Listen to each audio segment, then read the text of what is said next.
Hello everyone, and welcome to this first episode of Brilliancies by Mikhail. And today we are going to see an extremely smart game by Mikhail, which he played with the white pieces against Ansovich Lembit in 1986 Riga Rapid. If you see the position on board here, uh, you know, black has just played the pawn to e6, pawn to e5, and white has sacrificed already a piece. So white needs to be very quick with his attack. For those who are seeing this position first time, you can pause the video and think of a plan that white can make here. And for those who have analyzed, then let's see what we have here, what Tal plays here.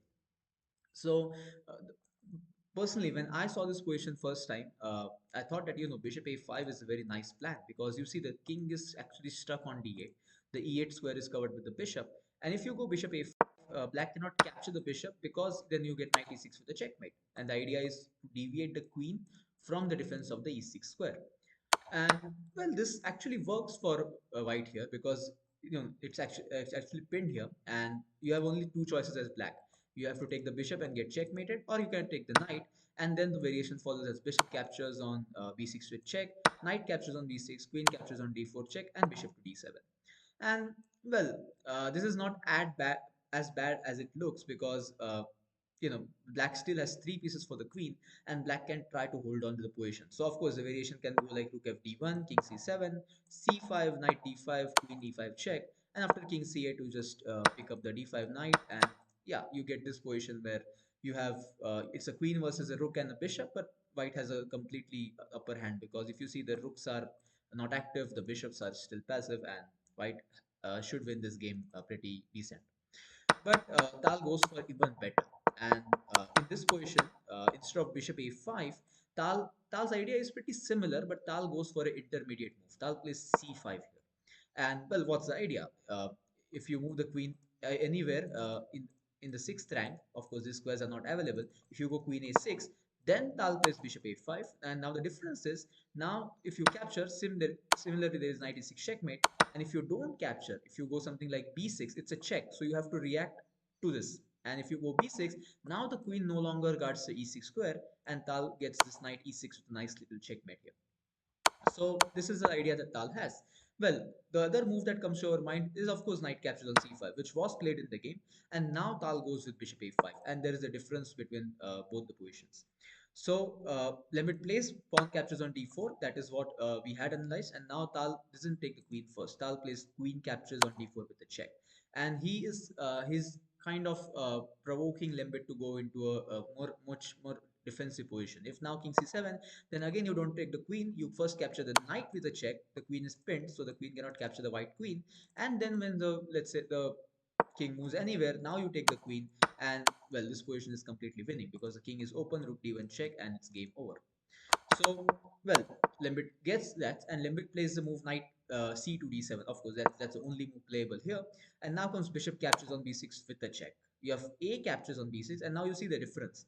In the first analysis that we saw, which I thought would be the correct thing, the bishop captures on b6 was made by knight captures on b6, which allowed bishop d7 and faster development for the black pieces. But now, with this variation, Tal actually pins the knight. So now Tal forces a captures on b6, and now Tal goes with the move rook a to c1. So now Tal has all the time in the world to bring both of his rooks, and black just cannot develop. You can't go with the e pawn anywhere because e6 or e5, it's not it doesn't make a sense. This is blocked, this is blocked, this is blocked, so this bishop is not going to get out.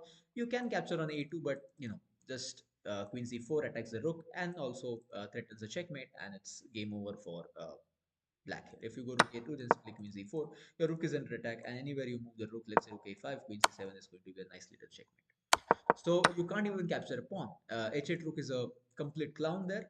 So Lembit plays the move e5, which is what that is the only possible move. Rather than possible, it's only what you can say logical move that black should play in order to get the only piece that he can develop.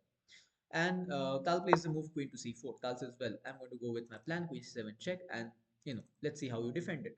Lembit goes bishop to c5, and now Tal plays rook f to d1. Well, Tal could very well go with pawn to b4 here, but that would have just invited something like rook a4, and now you cannot capture it since this is pinned. And well, it's still winning for white, but Tal doesn't want to take any risk. So Tal plays rook f to d1 here. Just let's go back here. Yeah, rook f to d1, and now it's a bit different story. You have queen f7 as the immediate threat, whereby the d7 will be under severe pressure, and you also have b4.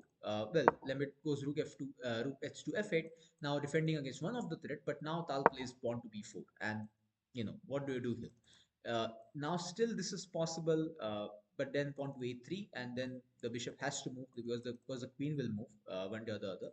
And Lembit realizes this same thing. So Lembit plays the move bishop to d4, and Lembit says, well, now your rook is blocked, and I can still, if you go with the check, I can go with king e7 and try to survive. But here is the move that Tal plays, and he absolutely finishes off the game in style. So again, feel free to pause the video, but for those who want to enjoy this move, just rook captures on d4. And Tal says, well, now queen c7 check is surely possible. And if you capture the rook, then comes queen to c7 with a check. The king has to step into the e file, rook e1 with a check, and it's almost game over. The knight cannot defend because it's pinned. This knight has to come in between. Rook captures on e4 with a check, king to f6, queen d6 with a check. This is one of the possible lines. King h4, king g5, and now simply pawn to h4 with a nice little pawn checkmate. The king has to surrender itself. There is nothing that the king can do with all these three pieces slicing all the possible squares for the black king. So after this move, rook captures on d4 here. Lembit resigns the game because he realizes that now there is no defense against queen to c7, and Tal is completely winning in this particular game. So yeah, that was one of the nice brilliances by Mikhail Tal, which I actually had in my mind to cover it in the first episode itself. And in the next episode, we will be back with one more such a nice, brilliant game by Mikhail Tal, and we will see how he finds the absolute best tactical continuation in any position. Uh, this was one of the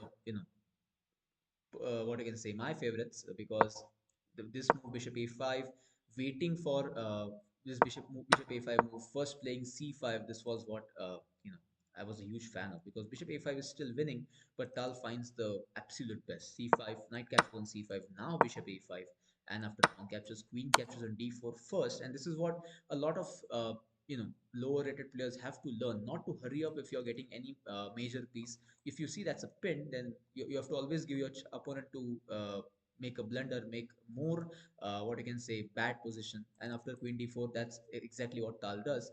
And after knight f2, knight c to d7, just captures, and rook to c1, and Tal enjoys the superior game with just completely, what you can say, no chance for black.